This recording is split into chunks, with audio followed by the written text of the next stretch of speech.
Magandang umaga po sa inyong lahat. Ito ang grupo ng mas makikiisin, mas mapagsakripisyo at mas mamamakir. Bakit? Sapagkat maaga kayong gumising. Kayo ang grupo na maagang gumising. Isa lang naman ang tanong sa inyo, bakit kayo nandito ngayon? Bakit? Ipagkaaga-aga pa. Dahil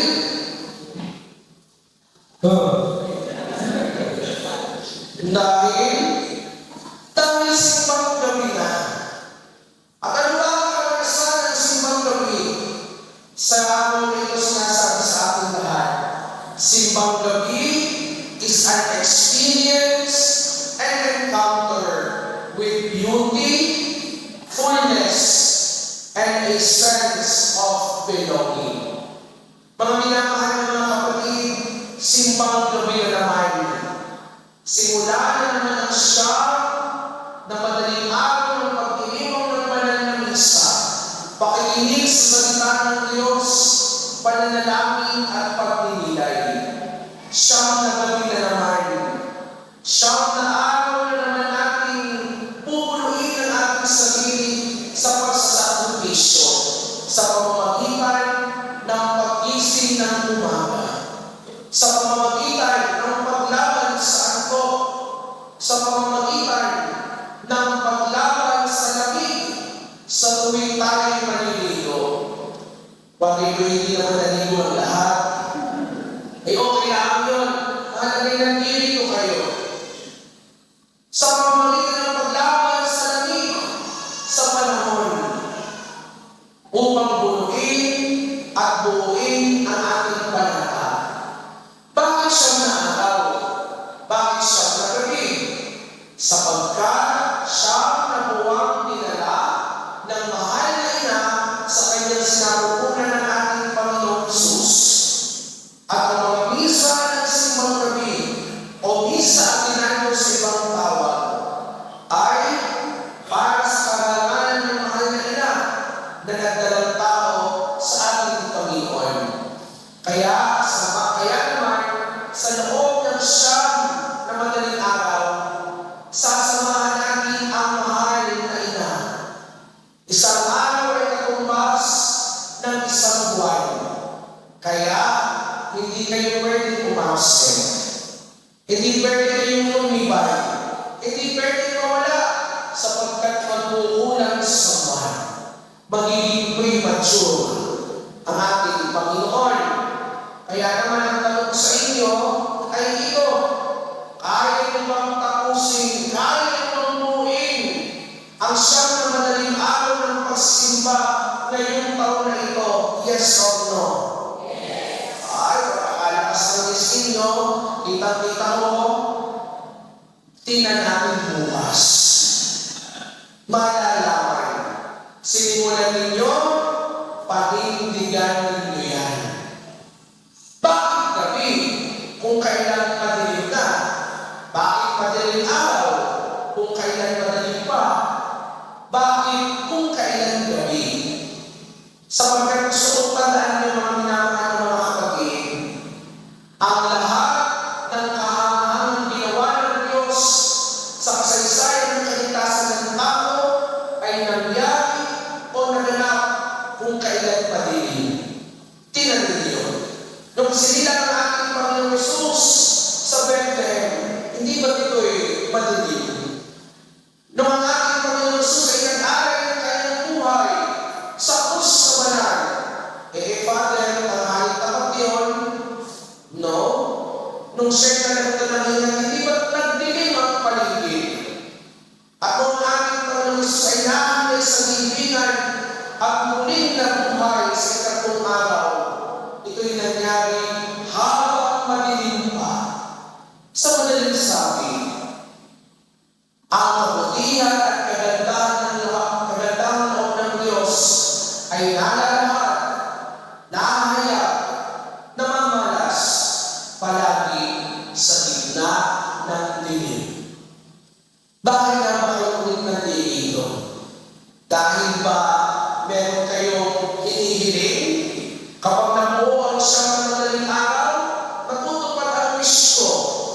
Wish mo lang yan. Dahil ba, nakasanayan na namin ni Father na ito'y isang napakagandang tradisyon naming pamilya na kami nagsisimba. Iba't ibang karanasan. Pero alam ninyo, may tatlong karanasan ang simbang gabi na sa ating palaging itinuturo at ipinaparamdam. Ano ito? Una, karanasan ng kagandahan. An experience of beauty.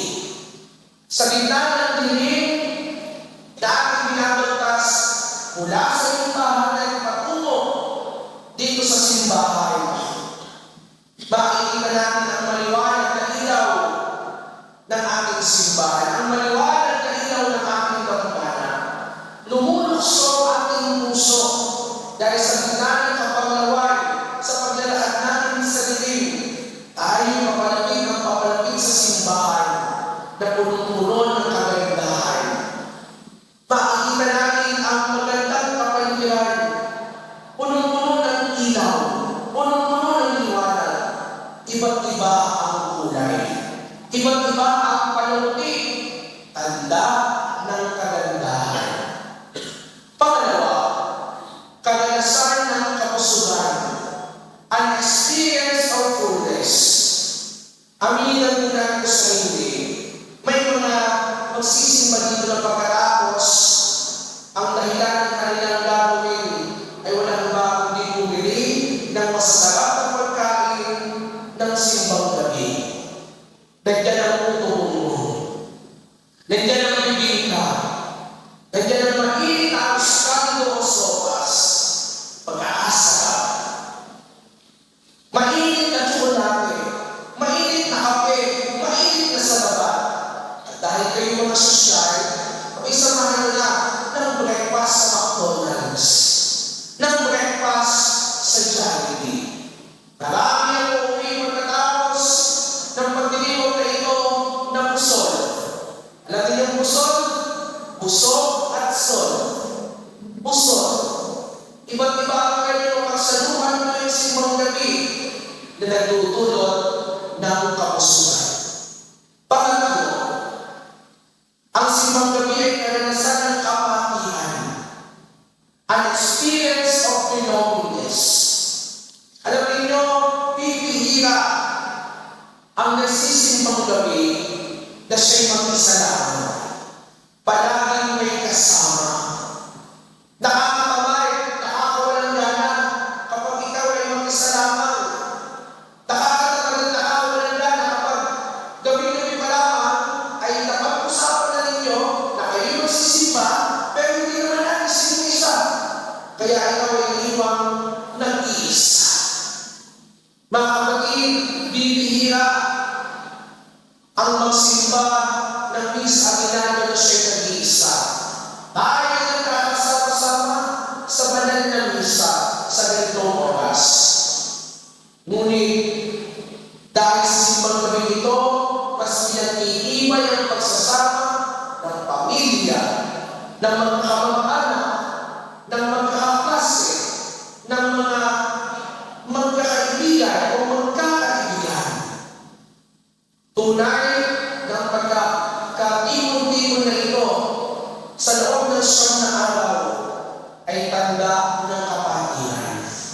Kaya na, kung katabi mo ngayon ang laging kasama sa simbang gabi na ito, sabihin mo sa kanya, sabihin niyo ng mga sinsinan, maganda sa simula pa lang kayo nagkakaluwagan na. Sabihin mo sa kanya, tatapusin natin ang simbang gabi ito sa taong ito. Sabihin mo sa kanya. Sabihin mo sa kanya, huwag mo akong iiwan. At kapag iiwan mo ako, si Lord na ang bahala sa iyo. Mga kapatid, tatlong mga salita ang bumubuo mga ng karanasan ng simbang gabi.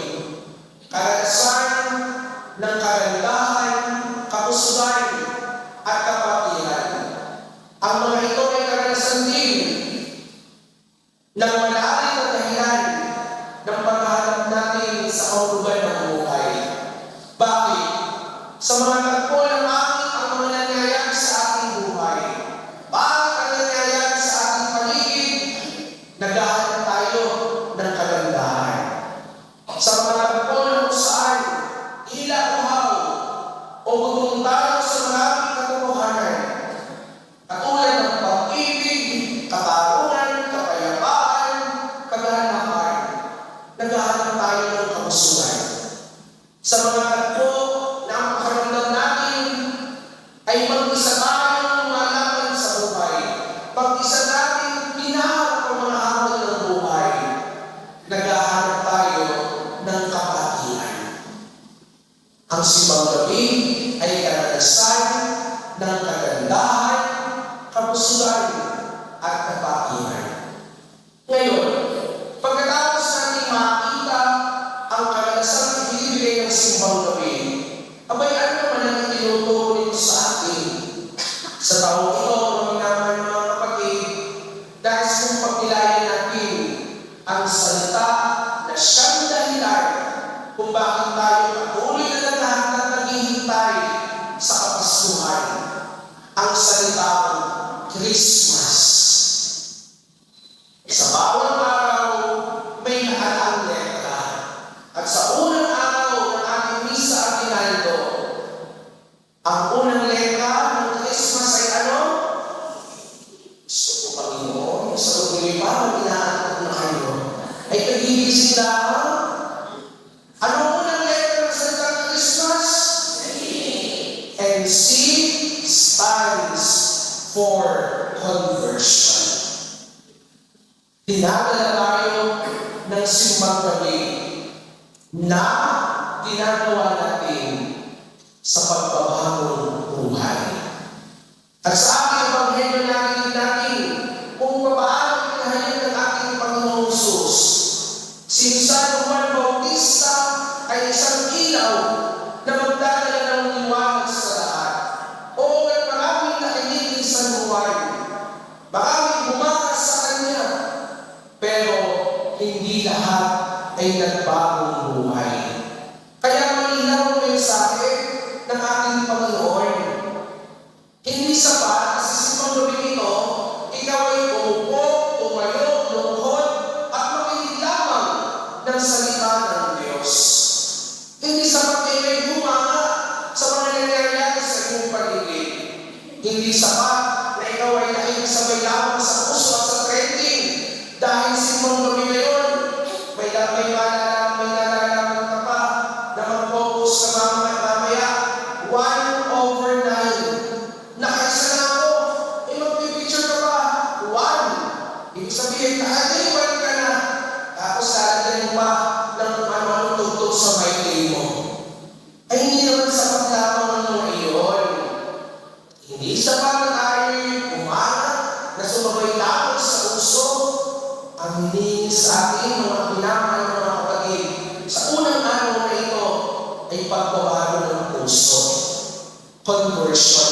And when we talk about conversion, it's not only an information, it is a transformation. Marami sa atin na nandito, alam naman ang tama, pero hindi ginagawa. Alam naman na dapat laging magsimba, pero kinakapanahan. Alam naman na dapat magpatawad, pero ang puso ay puno ng galit, ng pot, kaya palaging nakakusarot ang mukha. Alam niyo yung kusarot? Hindi kusot at nakasimangot, kaya kusarot ang mukha. Alam naman na hindi dapat pag-usapan ang buhay ng may buhay. Abay, katikit ko na ata, katikit na ata ng iyong pangalan ang pagiging chismoso o chismosa. Tatandaan niyo mga kapatid, conversion is not only an information. Hindi ito dagdag kaalaman. Ito ay pagkalima sa kabutihan upang talikuran ang kasamaan at kasalanan. Kaya naman ngayong unang araw ng ating misa aguinaldo, sa karanasan ibinibigay nito sa atin ang karanasan ng kagandahan, kabusugan at kapatiran. Huwag lamang natin tanongin Papansin mo ba talaga ako? Kundi ang tanong din natin ay ganito. Ano ang dapat kong iwan? Ano ang dapat kong talikuran na kasalanan upang si Kristo ay aking masundan? Ito po ang konkreto hinihingi sa akin ng Diyos sa unang araw ng ating misa at ginagawa. Sabi ko kanina sa pagtatapos ng misa ng una, pagdiriwang. Ang sabi ko, lahat tayo ay hinihingi sa napanalangin sa Diyos sa pagsisimbang gabi ito. Hindi tayo nag-wish, hindi naman genie ang simbang gabi. Tayo ay nagdadasal, tayo ay nananalangin. Amen? At ipinagpapasalos natin ang lahat.